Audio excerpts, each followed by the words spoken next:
कभी कभी किसी जगह से निकलते वक्त लगता है कि कुछ छूट गया है, और कभी कभी पूरी दुनिया घूमकर भी लगता है कि अभी तक कुछ मिला ही नहीं। पिछले 2 साल से मैं बस ट्रैवल ही कर रहा हूँ। हर शहर, हर पहाड़, हर समुद्र देख लिया, पर जैसे जैसे व्यूज बदलते गए एक फीलिंग कांस्टेंट रही। मैं सफर तो कर रहा था, लेकिन कनेक्शन कहाँ है? एक वक्त था जब MBA किया, कॉर्पोरेट जॉब भी की, पर फिर एक दिन लगा या तो मैं एक्सेल शीट में मर जाऊंगा या फिर खुद के सपनों में जी जाऊंगा,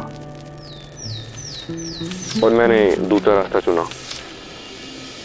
आज मैं आपके सामने एक कहानी लेकर आया हूँ जो मेरी नहीं, हमारी है। एक लव लेटर हमारे भारत के लिए। यानी ये वो भारत नहीं है जो हर किसी मैप में मिलता है, लेकिन ये वो भारत है जो हर चाय वाले की मुस्कुराहट में छुपा होता है। एक बार मेरे बहुत ही करीबी दोस्त कार्तिक ने कहा था कि try to leave an impact on society, चाहे वो कितना छोटा क्यों ना हो। मेरे को जॉब छोड़े 1 साल हो गया, और मैं पिछले 1 साल से किलोमीटर ट्रैवल कर रहा हूँ। ग्रोथ भी हुई थोड़ी बहुत, रील्स भी काफ़ी ज़्यादा वायरल गई, बट एक फीलिंग थी जो हमेशा मेरे अंदर रह गई थी कि यार क्या मैं कभी कोई इम्पैक्ट डाल पाया हूँ? अपने ट्रैवल स्पेस में भी नहीं डाल पाया, और ना ही किसी लेवल पे। एंड शायद इसलिए अब मैं एक नई कहानी लिखने निकल रहा हूँ।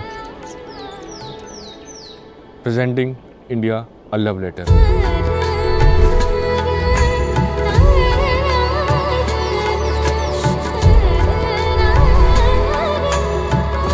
Presenting India a love letter मतलब 135 दिन, 23 states of mainland India, 1 state at a time, 1 day at a time, 1 emotion at a time. ये कोई ट्रैवल गाइड नहीं है। This is love letter written in real time to India, to its people, to its chaos and to its comfort, and maybe even to my self.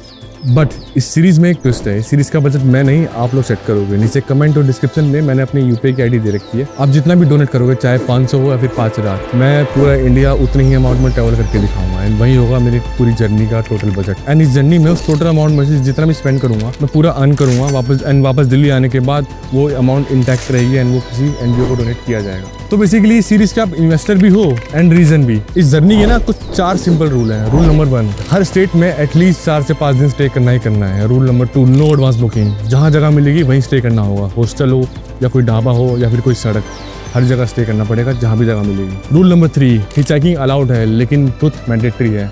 रोऊंगा तब भी दिखाऊंगा, हंसूंगा तब भी दिखाऊंगा, बर्नआउट होगा तब भी दिखाऊंगा, नो फिल्टर्स। रूल नंबर 4, पता नहीं ये बताना चाहिए नहीं बताना चाहिए, बट हाँ, नो स्मोकिंग, नो ड्रिंकिंग। और ये रूल शायद आपके लिए कोई मायने ना रखे, लेकिन मेरे लिए इसकी बहुत इंपॉर्टेंस है। सो इस जर्नी के 2 पार्ट्स हैं। Part 1, preparation. अगले 20 दिन लगातार मैं एक वीडियो डालूंगा बहुत इंस्टाग्राम और यूट्यूब पे, जहाँ पे पैकिंग, प्लानिंग, बजटिंग सब दिखाऊंगा आपको, so that you just don't watch the journey, you will grow with it. Part 2, journey मतलब 135 दिन and 23 states, where I will starting from Delhi and coming back to Delhi after visiting these 23 states of India. And इस journey में हर एक state के नाम मेरा एक हैंडरिटन लेटर होगा वहाँ के लोगों के लिए, उन सब लोगों के लिए जो मेरे को पूरी जर्नी मिले थे। एंड में लिखूंगा एक किताब, इंडिया अ लव लेटर। तो अगर आप पूछोगे कि इस सीरीज़ के पीछे इंस्पिरेशन कौन है, तो चलिए मैं प्राउडली आपको उन लोगों से मिलवाता हूँ जिन्होंने ट्रैवल स्पेस में ऑलरेडी एक इम्पैक्ट बनाया है, जिनकी वजह से मुझे लगा मैं भी कुछ ऐसा कर सकता हूँ अपने तरीके से। इन लोगों ने सिर्फ ट्रैवल नहीं किया है, लेगेसी बनाई है। अब मेरी बारी है एक नया नज़रिया, एक नई कहानी लिखने की। मज़ा आएगा, बहुत मज़ा आएगा। ये जो लव लेटर है ना, इसकी हर लाइन में तुम्हारा थोड़ा सा हिस्सा होगा। इंक तुम दोगे इमोशन में, बाकी सब इंडिया संभाल लेगा। कैप्शन में UPI ID है, डोनेट करो। कल से प्रिपरेशन शुरू, 20 दिन बाद मिलते हैं डे 1 पर। Let's write this story together, India a love letter.